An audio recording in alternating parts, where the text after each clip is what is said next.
if seeing my daughter means I have to see my brother, I'm just not gonna see my daughter. She inevitably chose her religion over her daughter, right?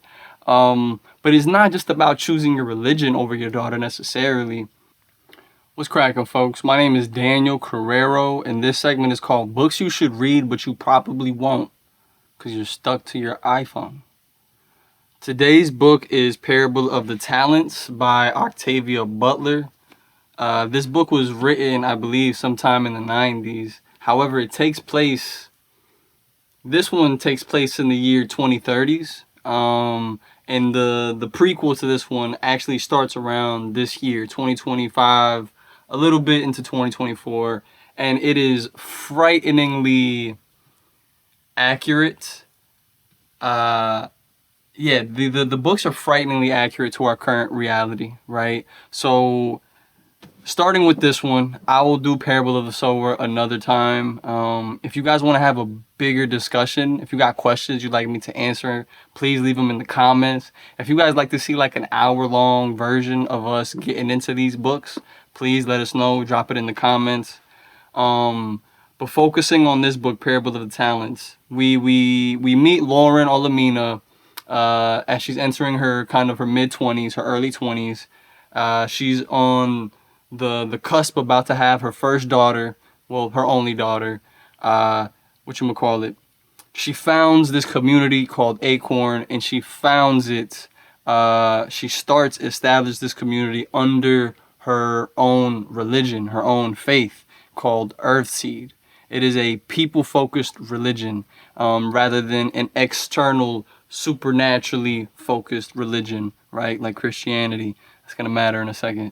So she manages to build this community despite the fact that there's an apocalypse going on all around her, right? The prequel to this book, Parable of the Sower, really gives you a full view into like the nitty gritty, the everyday life of the apocalypse, out on the road, walking on the highways, trying not to get robbed, jumped, raped. Unfortunately, there's a lot of that in this book, in these books. The Parable of the Sower is a lot of that chaos. It is a lot of that shit full force. Along the way in Parable of the Sower, that's when she starts building her community that eventually we see again here in Parable of the Talents. Alright, so she builds this community. She brings it to a point where it's really thriving, right?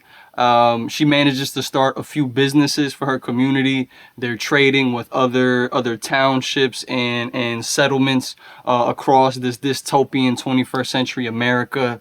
But then this ultra conservative president gets elected, whose name is, I think it was like Andrew Jarrett, President Jarrett. A lot of similarities between him and the current president. It's to the point where, mind you, this book was written like 30 years ago.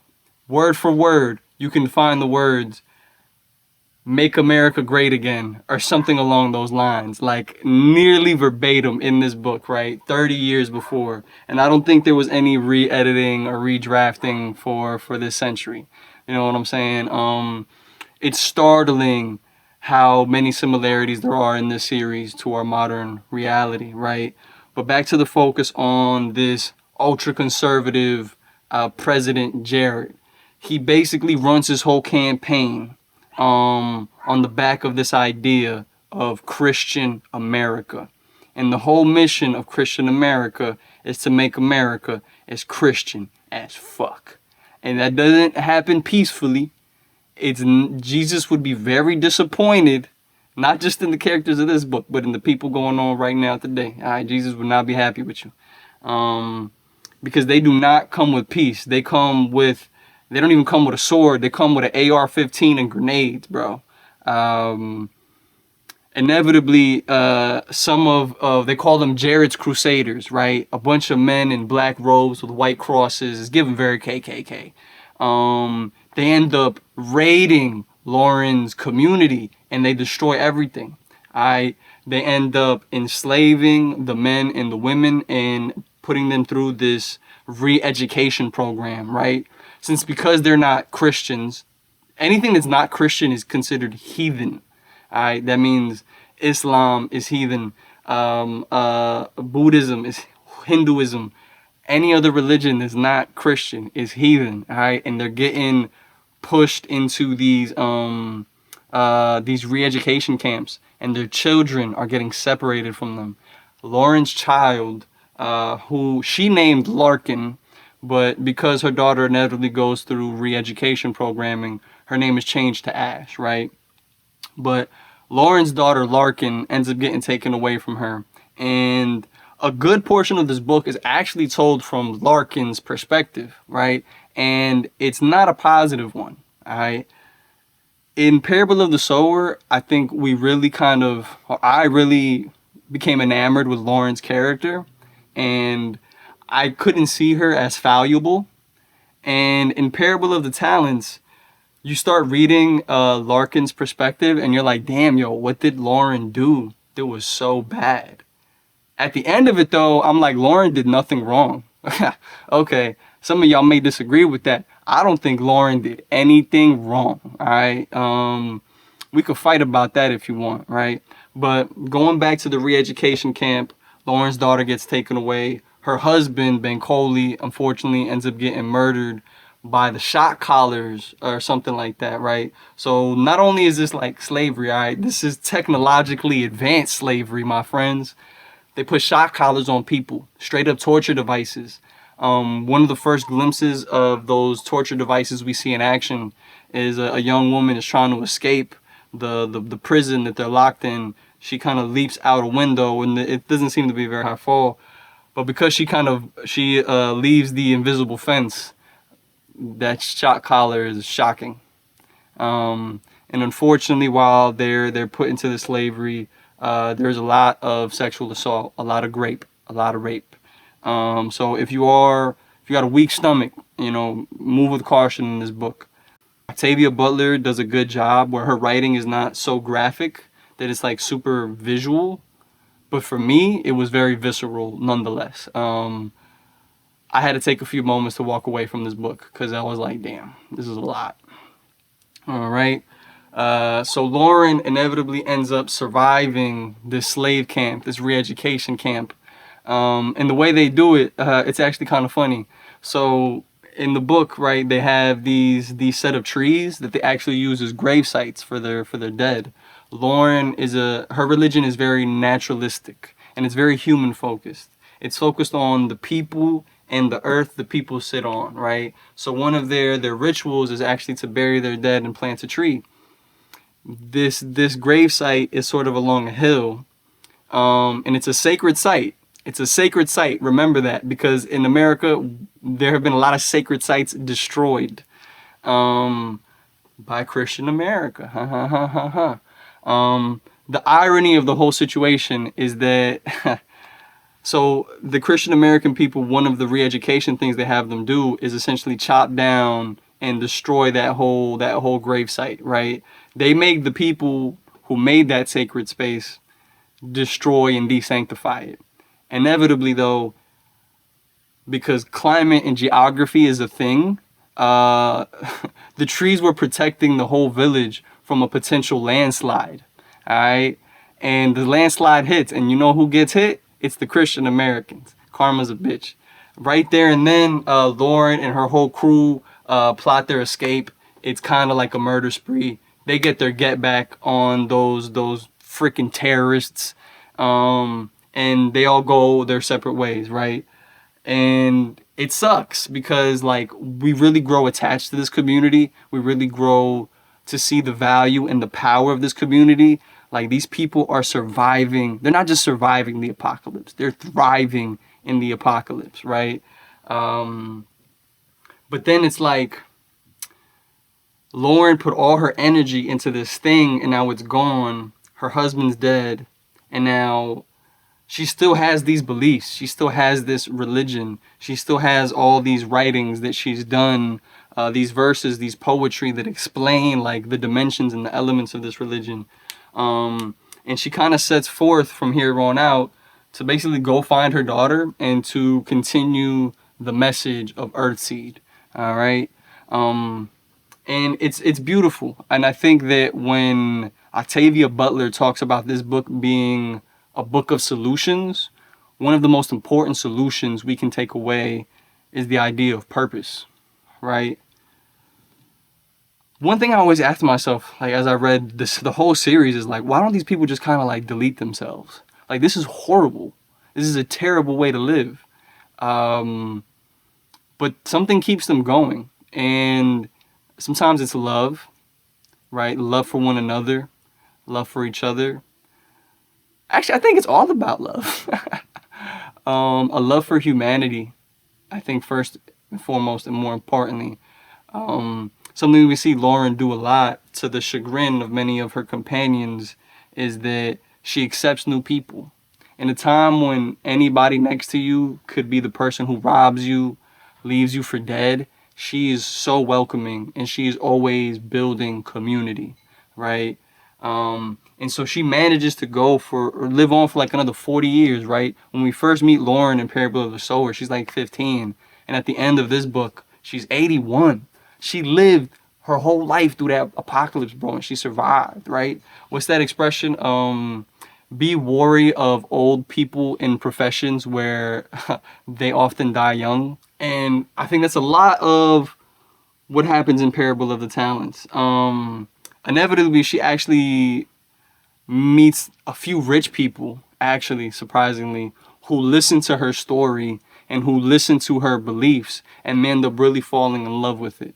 An adjective that often gets used for Lauren is seductive. She has a seductive way of reeling people in and buying their investment into her cause, right?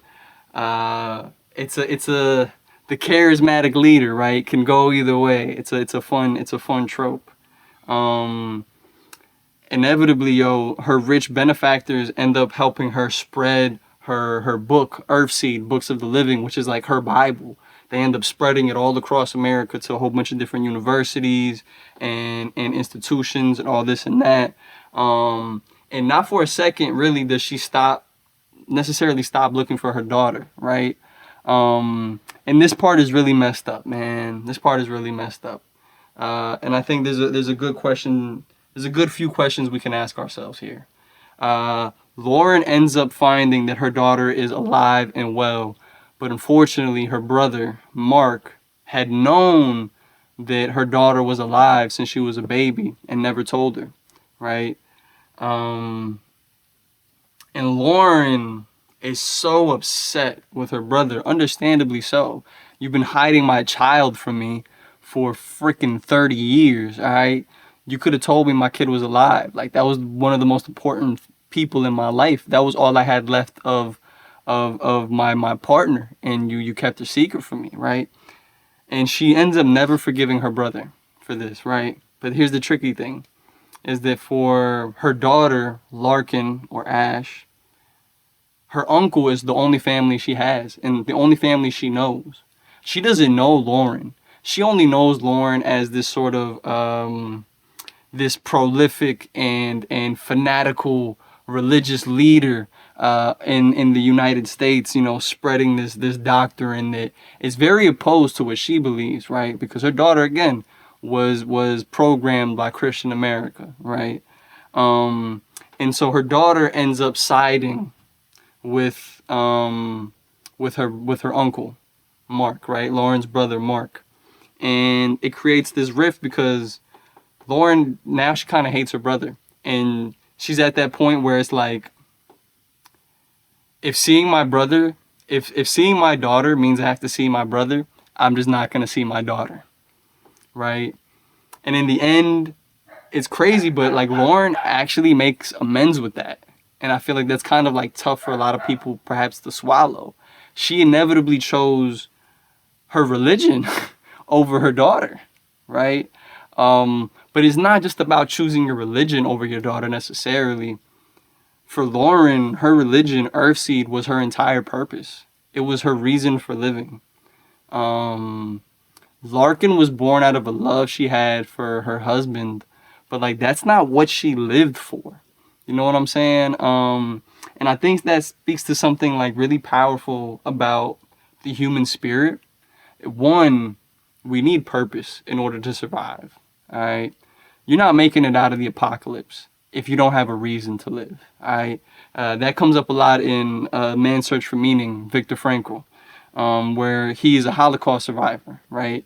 And what keeps him going is the idea of purpose, right? And certain purposes trump even our relationships, right? I don't know, maybe you feel differently about the way the relationship between Lauren and Larkin ends. If you do, drop it in the comments, please. I'd love to talk about it. I think it's one of the like really most startling points in this book, because I think especially towards the end, I was expecting them to maybe make amends, and they didn't. But then there are a few things that are left to consider. In the very last section of the book, Lauren says, "I know what I've done." It's very ominous. I don't know if what she did feels like a good thing anymore. We see the destiny of Earthseed being fulfilled. The humanity's next phase, next evolution begins with the stars, right? And we see a rocket ship leave Earth and head to, what was it? Alpha Centaurian something, right? And she says, "I know what I've done." And it's like, bro, like, was this the right thing to do? Was to send people on a bunch of rocket ships to outer space to leave Earth? Was that the right thing to do? Do you think we should colonize Mars? You think we need to get out of here? I'd love to know what y'all think. Let me know.